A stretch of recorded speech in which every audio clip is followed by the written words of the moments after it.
ايش سميرة سلام عليكم. وعليكم السلام. أكم فياكيتي فيادا كم ترى؟ نجا جرا كمت. نجاكوتي الحمد لله رب العالمين. بقى فياتا تيسير سيدغان توري غراتيس قبتي جرتا حقيق ابدا اني سا كوبوليس ستيسيمو حقيق كان غدي يسون قبنو دوغا قبدا وان دوغا قبدو فمو اكوبوليس ستيمو سي موبيت تنن فردا سيدا دغان توري ستي بلان توري نان كاسني سيلي دوبسو بربادين توري دوغا قبدا اكا دوغاتي دوغا قبدا ani mubeerratti dha kanan farade garummo erga ta'e erga wanti kuni ta'e furmaata gadi fiduu malee ani sirratti harkan qabadhu afaanis hin qabadhu kanaafi akka obboleessatti maalan sii jechuu barbaada wanti kuni haa darbuuti Samira wanti kuni haa darbuuti araara buustanii orma fille kolfaaf hin taanu walirratti hin kolfinu kufaatii keessan inni barbaadu simoo sinirratti kolfuun qabu kanaaf rabbillee gaa'ela keessan haa bareechuu jireenya keessan haa bareechuu gadi teenye walitti mari'annee yoo rakkinni jiraate rakkinni immoo keessatti bubbulee yoo jiraate maaliif rakkinni hin jiruu miti hin jira waggaa 8 namni bire waliin jiraate miti waggaa tokkollee ji'a tokkollee waliin jiraate rakkinni hin uumama rakkina sana magaal goona akkam goona yoo dhufuu nu barbaachise anillee dhufuu nan danda'a dhugaan gammoo beenan jaaladha siinillee nan jaaladha akka obbolaatti dhufeellee sin bira taa'ee haasofsiisuu nan danda'a yoo rakkinni hin jira rakkina sana mu hiiknee gaa'elli keessan kan itti fufuu qaba akka silan akka nagayetti balleessaan kan mubaarakin si mari'achiisuu qaba yoo ati diddee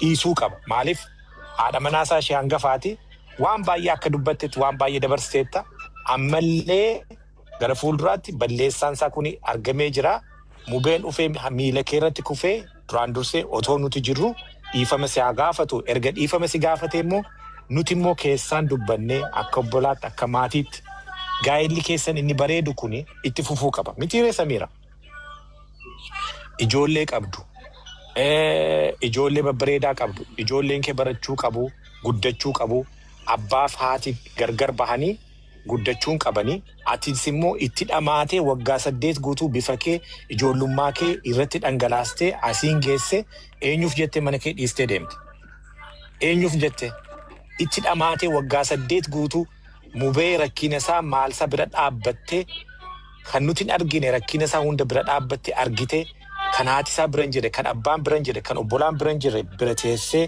dhaabattee gorsite karaa qabsiiste wajjiniin baate kaayiroorraa wajjiniin baataati biluu akkati qabdu akkati biyyaan biraa deemuuf akkati dandeessu biluu paper biluu akkati qabdu nan beeka isa dhiistee mubeef jette deemsa kee kana dhiistee Awurooppaa fi Ameerikaa isa deemtu isa Kaanadaa deemtu dhiisteetidha kan mubee wajjin Dubaay galte kreditiin kee kuni baduu qabu kuni hamma kanatti dhamaatee erga asiin geessee booddee eenyuuf jettee kanatti dhiistee deemte why silanan si dhagaan ture dhiiseen deemaa haa jiraatan eenyuuf jette mana kee bareechitee qabde ijoollee kee bareechitee qabde gaa'ela kee gorsite deebisiifatte argite namoonni warra social media irra jiran kuni kan isaanii ijaarsifataniiti kan kee jigsu hankee hin kufa kan isaanii ijaarama waan akkasii waan jiruuf Samira hin aariin hin jira gubaatiin hin jira I know kanarratti immoo garaatti qabatteetta garaatti immoo yeroo qabattu immoo innis immoo garaa keessa si cinqaa amala baay'ee jijjiiraa rakkinni baay'ee jira waan akkasii hi how you doing good so waan akkasii waan jiruufi Samira mee haa bubbulu bishaan irratti qabanne marga irratti qabanne qabbaneessine wanta kana gaa'ela keessan bareedaa kana mubeetinis aneela nan irratti faradaa akka buleessa tokkotti ani yeroo baay'ee nan bilbilaa fi nan hojinaasaa mubee rakkina maaltu jira waan hojii waa daddaallee nan mari'achiisaa akka buleessaatti immoo anis wajjiniin nan jira anis immoo siifis obboleessadha kanaafi mee aarii kanarraa gadi bahiitii mee gadi qabadhuuti taa'iitii ormaafis ilkaaniif hin taanu mee na ormis nutti hin kolfiini araara gadi buusnee wanta kana tasgabbeessinee balleessaan inni qabu innis dhiifama gaafachuu miti duwwaa miti sirreessee balleessaa isaa kana sirreessee gaa'ela isaa kana itti fufuu qaba kanan jedhu kanan dubbadhu kanaaf ati immoo wanta jiru amma asirratti yoo dubbanne ormi nu dhaga'ee viidiyoo hojjetanii kunoo akkas ta'e jechuu malee wanta fayyadan hin qaban. Jireenyi amma namni jiraachuu kun sooshaal miidiyaarra namni jiru kun namarratti kolfuu malee yaada namaaf kennuu hin qabu. Namni yeroo du'u yeroo dhukkubsatu yeroo kufu namarratti kolfa gammachuu argata namni malee namni sii gaddee si bira dhaabbatu hin jiru. Kan si bira dhaabbatu fakkaatu akkati kuftu akkati jigdu akkati boosudha. Kanaaf mana kee eenyuuf jettee jedha kanatti dhiistee deemtu. Waggaa 8 itti dhamaate eenyuuf jettee no jettee dhaabbatte mubee kootu jettee yoo gara fuula barbaade gara fiidhiiti. Nuti si bira dhaabbanne garafsiisna. Akka barbaadde kabali. Maaliif akkas na goote jedhi itti gaafadhu malee eenyuuf jettee ijoollee kee hojii asii duwwaan jiraadha mucaa ergan deebee booddee dhiisee eenyuuf jettee? Why? Namaaf jettee dhiistee deemta? Eenyuuf iyyuu jettee dhiistee deemtu. Yoo rakkinni jiraate wal gargaarree si bira dhaabbannee wal gargaarree waan ta'u gochuu qabna malee dhiistee deemuu hin qabdu mana kee. Ishii Samiira amma haa dhufu anatu deemi jedheeni deemi Samiiraa biraan bakka biraan jireenyaan deemi jennaan na dhaga'ee dhufe rabbi isaa kabaju atillee akkasuma dhufee miila kee irratti kufee waan barbaadde immoo keessaan obboloota gaggaarii qabda. Nasir jira haadha manaa isaa wajjin dhufaa jira. Kiyyaan jira. Nuuraan as jira. Miikoon jirti. Abdiin jira. Abdiin siilillee mubee arrabsaa ture. Raacheenis achi jira. Kanaaf isaan achi dhufanii walitti haasa'an. Faraa'ol. Galatooma hundi keessanii amma already mana isaa bira gahuuf daqiiqaa takka lamatu nu hafa. Yaa hubannoodhaaf garuu akka sirreeffama yaadaatitti wanti takkittiin namni bultii keessatti yoo waliin jiraatu waa hundaa walumaan mari'ataa deemuu qaba manaatiif abbaa manaa dhugaadha. Garuu amma isaan haadha manaa lammaffaa maa fuute jennee yookiin isa miila isii jala kuffisuuf yookiin maaliif osoo hin taane kan nu deemnu dhugaa jiru beeknee jara walitti fayyisuudhaafi. Haadha manaa isaaf miti. Zaman shari'aan hin eeyyama. Isaaf miti kan hin dubbadhe. Waan inni ishee gadda siifette. Miila dubartii jala kuffisuu hin dandeenyu garuu waan itti balleesse yoo jiraate garuu dhiifaman gaafachiisna. Maal ta'a yoo kufe waan rabbi hayyame garuu haaraamsinee nu jechi akka badiitti dubbatuu hin dandeenyu. Maal ta'a yoo kufe maal ta'a dubartiin maali kabaja qabdi. Jechi amantiin hin hayyamu amantiin fuudhi jedhee malee namaa miti waan ta'eef akka waan haaraama wayii dalagee. Ani waa'ee fuudhaatti miti akka waa'ee fuudhaatti miti kanan jedhe. Isee gaddisiisuu malee waa'ee fuudhaatti erga shari'aan eeyyamee fi haa fuudhu. Waan inni gaddisiisee hundaa garuu dhiisnu nuun gaafanna. Isa gaddisiiseef malee haadha manaasaaf immoo erga shari'aan eeyyamee tini gochuu qaba. Boruu karaa dubbaadhi. Nullee boruu karaa dubbaadhi.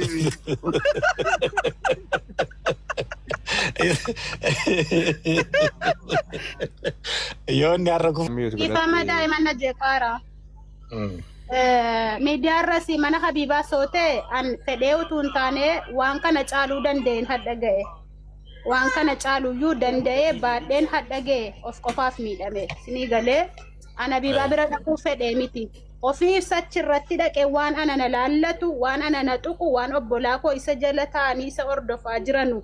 Amilee jaraa tuqu waan sababaa kan kootiif jarrii amileetti dhaban isatu dubbataa ture. Manaana hariyattee guyyaa meeqa hadhaa erga isiin na hariyattee suma waliin hin kireeffadhee ta'a kottu kun amilee ana tuquudha. Maal fiddii yookiin immoo maal gooti wanta jedhu. An ammas taanaan Habiibaa bira kanan naqee naaf araaramu hin jenne ammas immoo maaliifiyyuu ana qofa waliin jiraachuu dhabe hin jenne maana irratti fuudhe hin jenne waan akkasii dubbannaa waa hedduun dubbadha.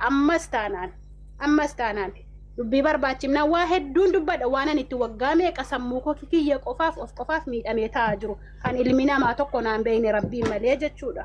Isinii galee dubbachuu feenaan nan dubbadha garuu dubbachuun durseedhaan of qofaaf miidhamee hadhagee Habiibaa biras kanan deeme dubbii dubbachuuf utuu hin taane kan akkan dubbadhu na godhe jara garuu hin dubbanne ammas taanaan kanan jedheeni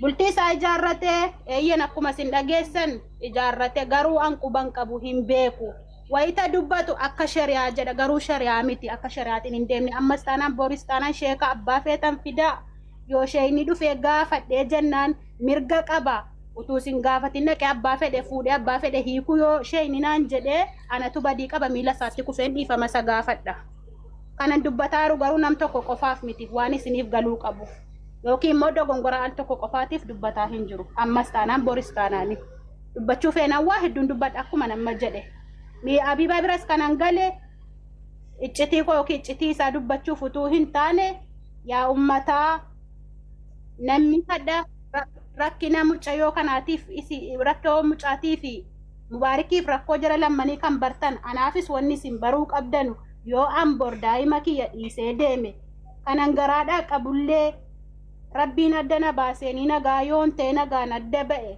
dhiiga mucaa daa'ima dhiiga yoon dhiisee deeme boru haadha cakkaanyii haadha baalagee haadha daa'ima sii gattee deemtu akka naan hin jenne waan na deemsisetu jira waan isin anaaf hin barre kana qofan jedhee bu'e kan na jechisiise immoo muudii inni natti qabataa turedha ana mana keessa jiru gochinni qaama natti godhu hanqannaan dubartoonni inni guyyaarraa natti fidu hanqannaan waggaarraa natti fidu hanqannaan eeyyama tokko malee gaafii tokko malee angaafatamee yoo an fuuchuufanii maal jetta yoo inni jedhee nan an lakkii jedhe ba'ee fuuchuu mirga qaba shari'aa rabbii akkasittan beeka achiin booda wajjin jiraachuuf dhiisuu anatu murteeffata shari'aan rabbii akkas jedha isinii galee naan jedhamee hin beeku an hundayyuu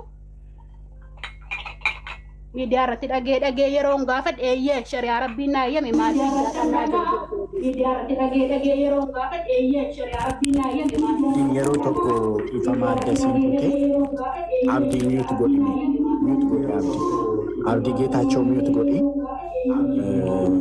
abdii dhiifama addaan siikutee obboleettii koo dhiifama guddaa ammas garuu ani wanta nani hin jaalanne tokko sekreetii mistira keessan mistira siif mubaarak gidduu jiru ammas taanaani Abiibaa biratti waan dubbanne dubbachuu feenan nan dubbadha addas ta'e boris miidhama koo waanan qobaa kiyyatti miidhamee maadiyaatii fuula kootti ba'uuf deemu ba'ee jiru sababaa miidhama nama tokkotti hin dubbanneedhaaf of qofaa miidhamee hordoftoonni isaa shamarroon inni guyyaarraa gastiira naqatee taa'u ati hojii isaa hin beeytumoo akkam calluma jette dayyuusa taatee hamman jedhamu ga'een beeka takkaa dubbadhee hin beeku isinii galee ammas taanaani kan manaa ba'e isa kan shaanxaa guurratee ba'e isa an bahin jenneen anan gagaafan waan kanarraa waan tokkotti ba'uutti bayisin jedhuunis ofii kiyyaa mistira keessan otoo namni dhaga'u baatee gaarii miti giifti koo namni hin dhagahin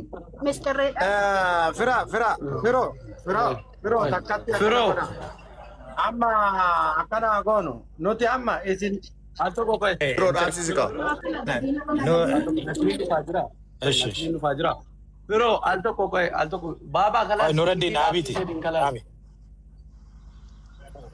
pero amma nuti achi geenye jirra jedhe nasriin faan nasri eessa geessirta kalas dubbiin kun lafarra bu'ee lafarratti dubbatamu cifiro akkas gaariidha miidiyaa irraa ba'u fira isinis amma lafarratti nu qaaman bira jirra isin waan kana gadi buusa lafarratti waan jiru nuti ilaalla akkasitti irra bareeda kanaaf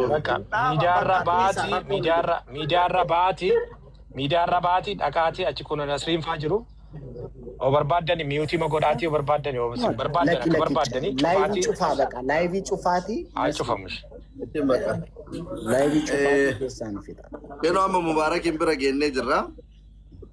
Kiyyaa faanillee Laayiviin cufamu dubbiin waan irra geenneen waan gammachuuti isinit deebina. Isinillee warra obboleessa keenya tasgabbeessitan galatoomaa ulfaadhaa ulfinni isinirraa turu isin jaalanna. Waan biraa maal jennabe? Bakka Agumurra cifro, tumurrewa